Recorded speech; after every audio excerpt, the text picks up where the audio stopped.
প্রিয় ষষ্ঠ শ্রেণীর শিক্ষার্থীরা, শুভেচ্ছা নিও। আজকে আমি তোমাদের 2025 সালের বাংলাদেশ ও বিশ্ব পরিচয় বিষয়ের নতুন বই থেকে চতুর্থ অধ্যায় বাংলাদেশের অর্থনীতি এর পার্ট 3 থেকে এর কাজ সমাধান করে দেব। প্রথমে তোমাদের বলবো, যারা আমার চ্যানেলটি সাবস্ক্রাইব করো না তারা আমার চ্যানেলটি সাবস্ক্রাইব করবে এবং আমার সাথে থাকবে। তাহলে চলো আমরা ক্লাস শুরু করি। পার্ট 3, বাংলাদেশের অর্থনীতির খাতসমূহ।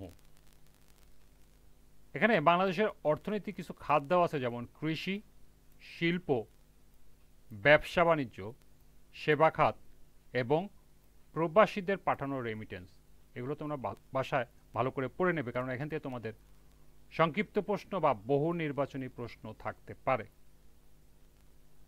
এখন আমরা 27 পৃষ্ঠার নিচের দিকে দেখো, কাজ দেয়া আছে। কাজ 1, বাংলাদেশের সেবা খাতের একটি তালিকা তৈরি করো। তো চলো এখন আমরা কাজ 1-এর সমাধান দেখে নিই।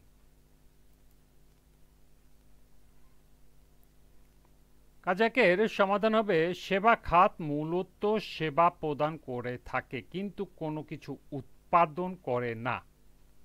যে কোনো দেশের অর্থনীতিকে সেবা খাত একটি বড় ভূমিকা পালন করে। পৃথিবীর অন্যান্য দেশের মতো আমাদের দেশেও সেবা খাত হলো একক বৃহত্তম খাত। বাংলাদেশের সেবা খাতের একটি তালিকা নিম্নে উপস্থাপন করা হলো। ক্রম সেবা খাতের নাম। প্রথমে আছে 1 নম্বরে শিক্ষা, 2 নম্বরে স্বাস্থ্য, 3 আবাসন, 4 পরিবহন ও যোগাযোগ ব্যবস্থা, 5 ব্যাংক, 6 বীমা, 7 জনপ্রশাসন, 8 আইন শৃঙ্খলা বাহিনী, 9 হোটেল ও রেস্তোরাঁ, 10 রিয়েল এস্টেট, 11 কম্পিউটার সেবা, 12 বিনোদন সেবা, 13 প্রচার মাধ্যম, 14 বিদ্যুৎ সরবরাহ, 15 গ্যাস সরবরাহ, 16 পানি সরবরাহ, 17 পাইকারি ও খুচরা বিক্রয়, 18 কমিউনিটি, 19 টেলিকম সেবা, 20 ফায়ার সার্ভিস, 21 পর্যটন, 22 e commerce, 23 interior design,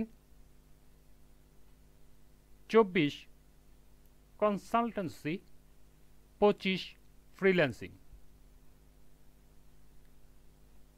26 home delivery, 27 app ভিত্তিক সেবা, 28 অনলাইন ব্যাংকিং, 29 মোবাইল ব্যাংকিং এবং 30 ইভেন্ট ম্যানেজমেন্ট।